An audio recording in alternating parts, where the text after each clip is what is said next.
today's beverage of choice is Sprite, and let's get started into the video. Hello everybody, my name is Caroline and welcome back to the pod. This is my second videos in a row that I am showing my face on my channel. Today we are catching up, giving you some updates on how my weeks has been going, but also talking about another topic, which is how to romanticize your life. The last video on my channel that I posted, I was talking about building self-worth, and in that episode I mentioned the topic of romanticizing your life.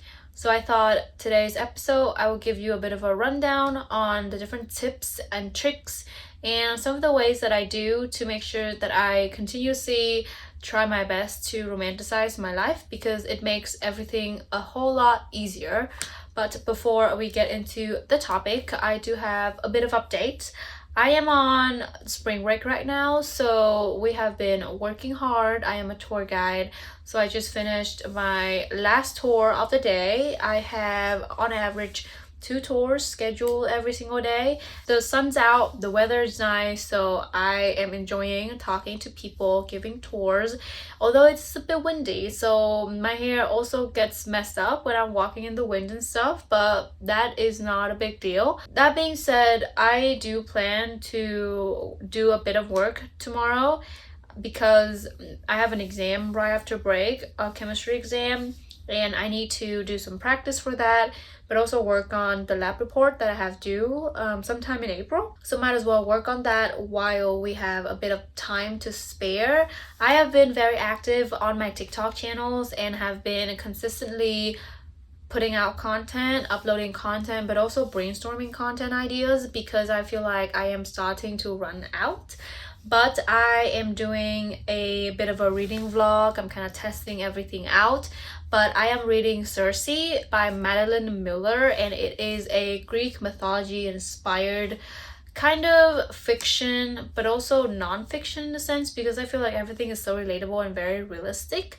And I am doing a mini reading vlog on my TikTok, so if you're interested in that, go follow me on TikTok. I'll be leaving my handles down below in those captions. But besides that, everything has been going great. I've been saving money, I've been working hard. One thing that I have been thinking about and kind of overthinking about is the importance of having a niche on TikTok.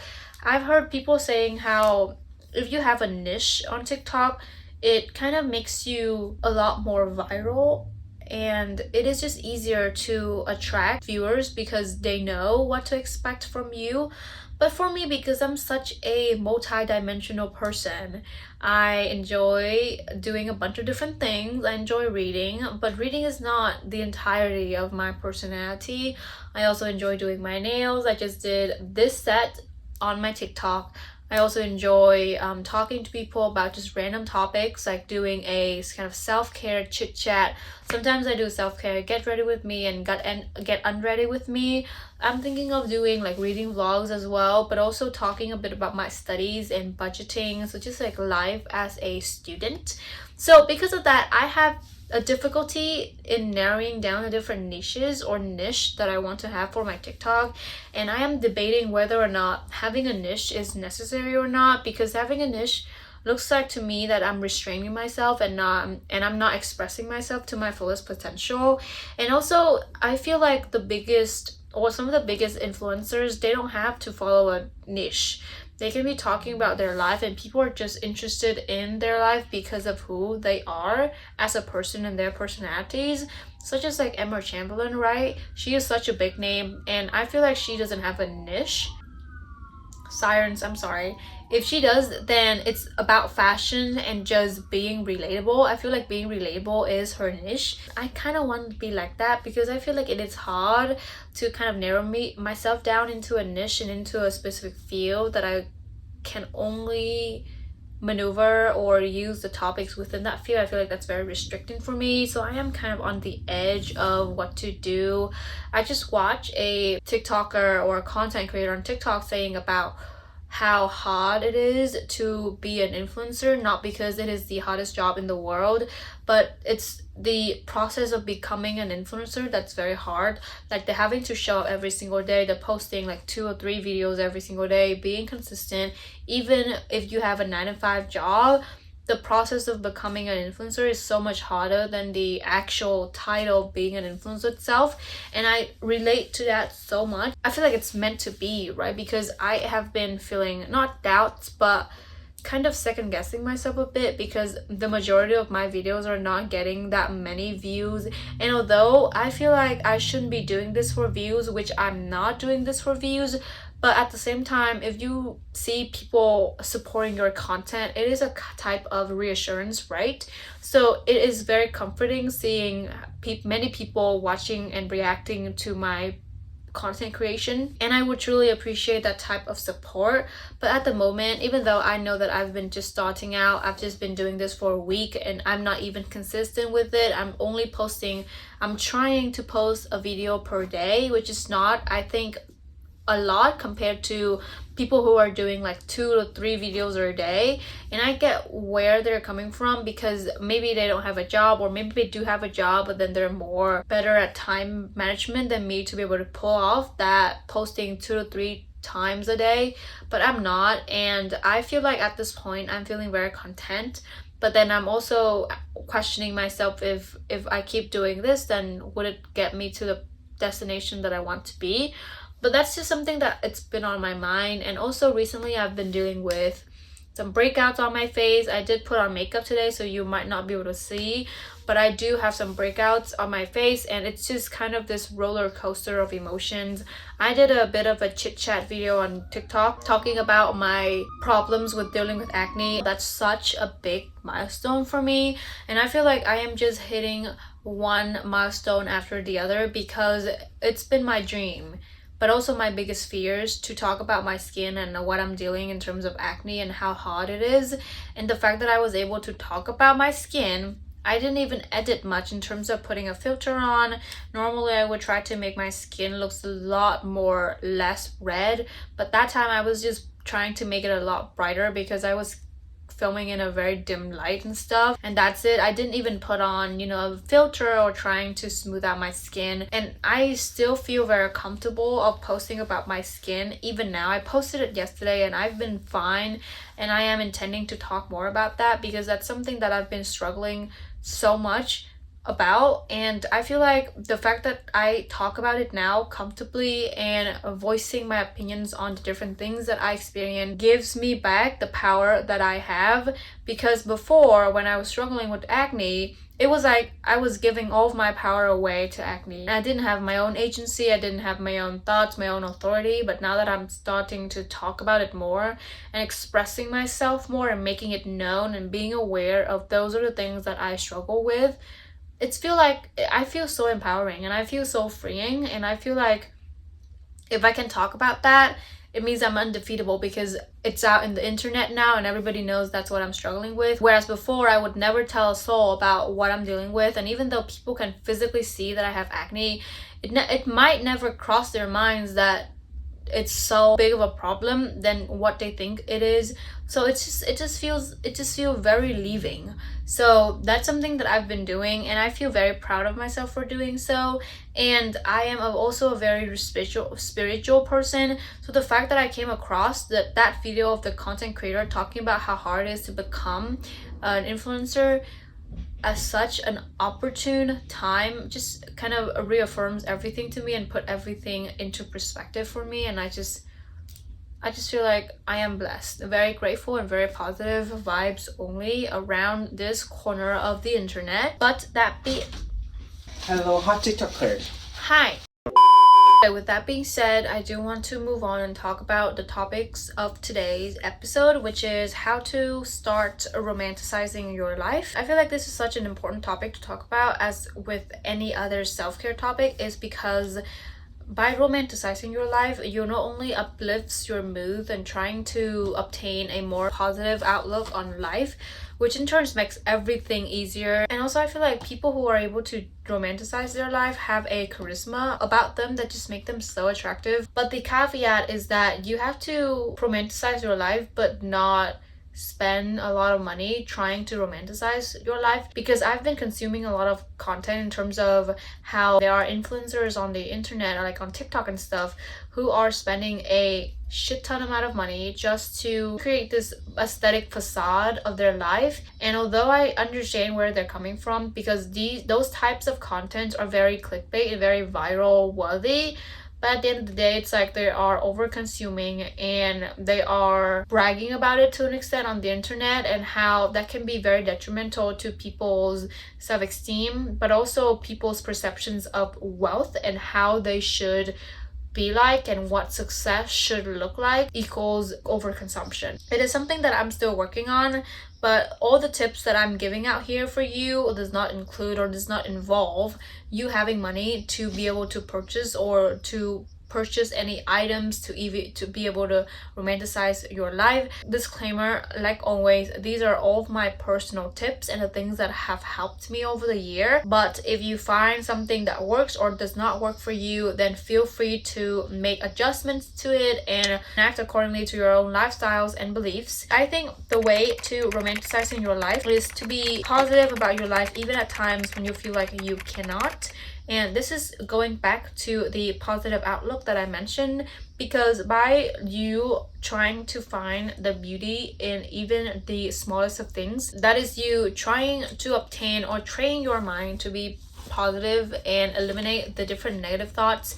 And this can be especially useful when something bad comes up or some news happens, and you can use these steps or these habits to counter the negative thoughts and kind of eliminate them and shift your focus on focusing on more positive things, which I think have helped me a lot and are very useful for my mental health. Anyway, the first tip that I have is to get out more into the sun. Believe it or not, the vitamin D and the sunlight and everything actually helps increase your dopamine and just your serotonin levels, which are directly correlated with you having a more positive mood. So especially now that the weather is beautiful outside, it's actually a very beautiful day here where I'm living, so take advantage of that and get out more. You don't have to go for a long hike or try to, force yourself to be outside as long as possible. Just a 5-minute walk instead of taking the car, or just walking from the parking lot to the grocery store, or walking from your home to a nearby park instead of driving, can actually result in a huge change in your moods and everything. I do feel a shift in my mood whenever I'm out and about in the sun absorbing the vitamin D. So that is the first tip that I have: get out more into the sun. The second thing, kind of going off of that, is try to work out but also move your body. Working out has been proven to increase your mood, and you can do an outdoor workout that is actually amazing, but it can tend to become very hot. So you can work out indoors, but at a place where it's a lot sunny or there's just a lot of natural sunlight. That also works as well. And working out doesn't have to be something that's intensive or something that's like you have to lift weights or else it's not working out. It doesn't work like that. What I mean when I say workout is pick a form of movement that feels good for your body and that will result in you feeling more grounded but also more at ease in your own body. So for me, sometimes I do Pilates or yoga, mat yoga. That's very, very calming and very good for my mental health. It is basically a meditation for me. I get to focus on my breathing, on my breaths, on my muscle and kind of mind control and mind muscle connection. Or sometimes when I'm feeling a lot more, intensive and I want to lift weights, I also lift weights as well. And I also cycle sync. So if I'm on my period and stuff, or I'm near my period, I would prioritize resting or going for a walk or doing Pilates or yoga instead of lifting weights. If you are a female person or a woman, take into account the fact that your moods and your hormones change when you have your period. Might also help with forming your workout plan because you're not going to be feeling 100% all the time. So making sure that you also cater or personalize your workout plans accordingly to your cycles, but also your lifestyle as well. I know that social media can make it seem like if you don't work out 5 times a day or 5 times a week, it's not effective, but I guarantee that you don't have to be very forceful about your workout plan. And I had an episode on how to overcome gym anxiety. So if you're somebody who deals with gym anxiety, go watch that video. But the main takeaway is that everything takes time and you don't have to force yourself to hit the ground running and work out 5 times a week. When you start working out, it can be like once a week and then move up to twice a week and then so on and so forth. Be slow and make sure that you enjoy the process and not be fixated on the results and the aftermath or after effects of working out. If you only focus on the results, it's going to be harder to stay consistent. But work out or move your body. The third tip is have a mindful interactions with other people. This is something that I only noticed after I started giving tours or after I started joining clubs and having really good conversation with people. I am the type of person that enjoy involving in deep talks or just very deep and mindful and thoughtful conversations with people. I enjoy small talk to an extent, but I feel like small talk is a bit too draining for me. So whenever I feel like I can have a good interaction with people, sharing my own personal ideas and receiving their own beliefs in exchange, and we're both kind of interacting in a very respectful, polite, and open-minded way, I'm always left feeling 10 times better. Even I, as an introvert or more introverted person, I can really benefit from a good conversation with a stranger or with somebody who is close to me. So I bet that you can also as well. So you can do this by either joining a club at your college or your community, or a club that's you feel like you would benefit from, or a club about a topic that you're passionate about, or a book club.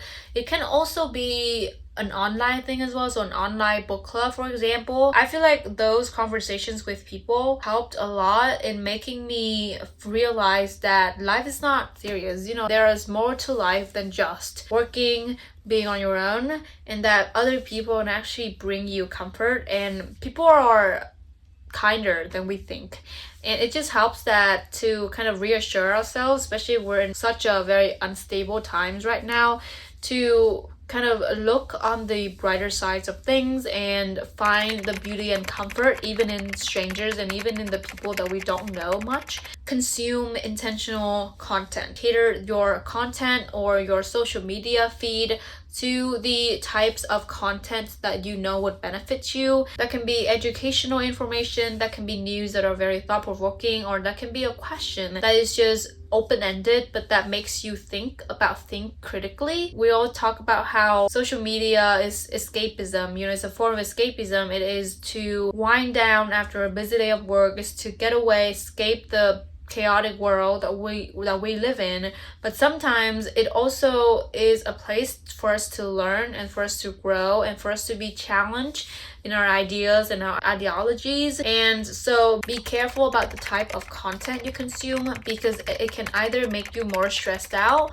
or it can uplift you and educate you even more than you ever think it would be. So for me, I really, really enjoy consuming content that is very peaceful, that's very calming, especially book content, people reading books, or just contents that I know can educate me more about the political but also societal scope that we are in. So the topics that I might be interested in include books, like I mentioned, but focusing on books that are not only fiction, like romance, fantasies, those types of books, even though there's nothing wrong with those types of books. But sometimes I crave something that is more challenging, a more challenging read. For example, nonfiction, a book about feminism, racial discrimination, politics, and self-help, things like that. The next thing I have is have hobbies, or at least force yourself to have at least one hobby. I have been getting back into reading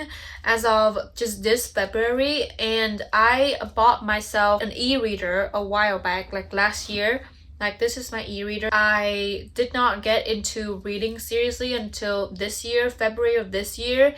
And it was because I just did not find the types of books that are entertaining to me, or at least are entertaining enough and challenging enough and interesting enough that makes me want to read them. I have been making an effort to fall in love with reading again, and it really helps. I feel like instead of scrolling on my TikTok and consuming mindless content on social media, I can pick up a book and read something and enjoy long form content. It's also, I think books are also a type of content, just that it is a lot more challenging because it is longer. We all know how our attention span has been shortening rapidly, and that is why people nowadays can find it hard to consume books because they're not used to this delayed gratification and this very slow moving type of stimulation. The next thing is try to be organized and minimize the unnecessary stress as much as possible. For me, in order to have a very positive perspective of my life in general, I need my space and my mind and my physical space to be clean and organized to an extent. I know I'm not going to be able to keep a very neat, very tidy space every single day of the week because I am a very busy person and I have other things to do throughout the week. But I do try to keep a semi-tidy space. That means spending 10 to 15 minutes every single day doing a decluttering of my entire space, picking up the trash instead of being lazy and just throwing it away like randomly. That to me helps eliminate some of the stress that can arise from having a very untidy or unruly environment, because when after a long day of work and school, if I come back home to my dorm and I see a very messy space, I'm gonna be very stimulated and I'm gonna stress out even more than I already am. So I don't want that for myself, and I'm gonna save myself from being that stressed out by spending 5 or 10 minutes before I leave my house to kind of make sure that everything is kind of in their own place, things like that. And also practicing and making that a habit really helps you in the long run, because for me, having a clean space equals having a clean mind. The next tip that I have is take your time and making sure you give yourself enough time to do things that you need to do. You don't ever want to rush or be rushed into doing something. And I know this point is kind of relating back to one of the episodes that I made on femininity, because femininity is all about moving slower, talking slower, and making sure that you give yourself enough time. So now that I know that I take a bit longer to get ready in the morning, for example, instead of waking late and then rushing myself and trying to do everything in like 5 to 10 minutes, I can wake up like 30 minutes earlier than I normally would, and giving myself that extra 30 minutes to move around slowly, to take my time with doing my skincare, to be in the moment and feel what I need to feel in that moment, instead of having to be so focused on, oh, I'm late, I need to rush, I need to hurry up, and what do I need to do, things like that. By giving yourself that time that you need to do certain things, you are being in the present, and that just makes you feel so much more better, because romanticizing your life also means being in the present and being able to feel everything that you need to feel without rushing the emotions or without rushing the feelings and the senses. The second to last tip that I have is find a way to empty your negative thoughts. Whether that be screaming, doing boxing, so like physically getting out of the negative emotions, or dancing. Dancing works as well, because I've heard somewhere that we women, we store a lot of our emotions in our hips. So doing some hip opening workouts or hip stretching dance workouts can actually help alleviate some of that negative or stored up energies. And also that can also means journaling, because sometimes when I am overwhelmed, I need to write down things, because with pen to paper and with my thoughts on paper, everything just seems a lot smaller than they actually are, to me, in my head at least. And it just helps me organize my thoughts, organize my feelings and emotions a lot better. So screaming, dancing, boxing, journaling, or even just talking out loud to yourself, sometimes when I'm doing these podcasts, like I'm talking to you guys, it is also me emptying my negative thoughts and getting my thoughts out somewhere, because you don't want to bottle up your thoughts or your emotions in yourself, because there's going to be a point that you cannot hold on to those emotions and those thoughts any longer, and they're just going to come bursting out the surface, and you're going to become very, very angry. And usually you say things you don't mean when you're angry, so I don't want that for myself. The last thing that I have is practice screen time. This goes back to the trying to have hobbies kind of point. Instead of being on social media and scrolling on TikTok mindlessly, you can practice screen time and force yourself to pick up something else, like go for a walk, go for a hike, reading, go outside, or join a book club and interact and talk or converse with other people. Because you know how social media can be very stimulating. By you practicing screen time, you are minimizing the stimulation and saving yourself from all the stress and all the comparison, all the negative feelings, all this imposter syndrome, all of the negative feelings and stimulation that can arise from social media. Also, I feel like we are at the point where we only find beauty on social media and on the internet, but we forget that life is actually beautiful. If you turn off your phone, turn off all of the electronic devices, and just sit in nature and sit outside, you're gonna be drawn to such small details that oftentimes you would overlook because you're so glued to your phones.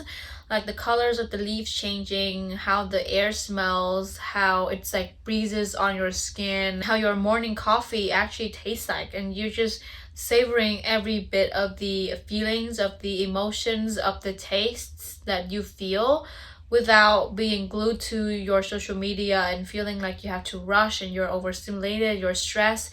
And that's just the worst. And you're gonna be spiraling and overthinking because you're gonna end up comparing yourself to other. Because remember, people only show their best versions on social media. So what you're seeing on social media is just the snippet of their life that is carefully picked and chosen to be presented on media, so as for other people to look at that moment and say, wow, that's perfect, they're living the perfect life, when in fact nobody's living the perfect life, because there's no perfect life.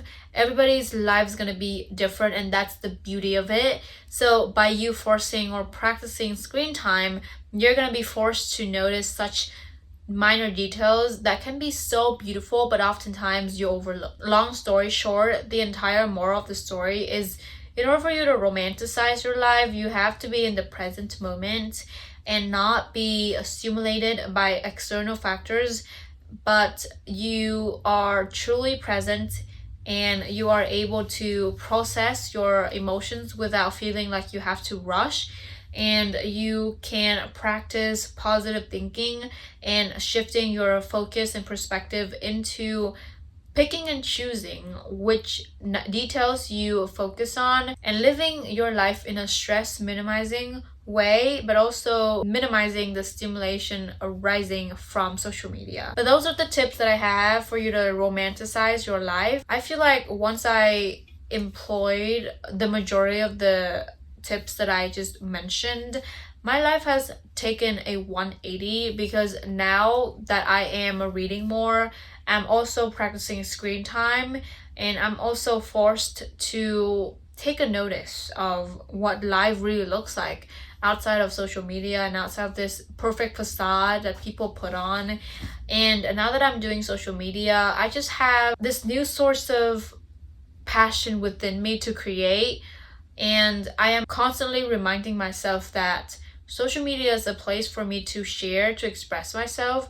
And with all the examples of influencers becoming greedy, becoming entitled, becoming privileged, and forgetting where they came from, that is a solid evidence for me, or a wake-up call for me, to not follow their past, and to, even though if I am to get successful with this content creation gig, then remember and stay true to who I am. And that's also, it's gonna be showing the truest forms of myself and talking about the things that I'm struggling with. And hopefully I'm gonna resonate with some people out there, and we can build a little community on the internet, and we can chat and talk and share with each other about the daily beauties, but also the daily struggles of life. But thank you for listening. It's been a great conversation with you. I enjoy talking about this. I hope you enjoyed today's episode as always, and I will be seeing you very soon, hopefully next week, with a new YouTube video. So keep an eye out for my face and my content. Thank you.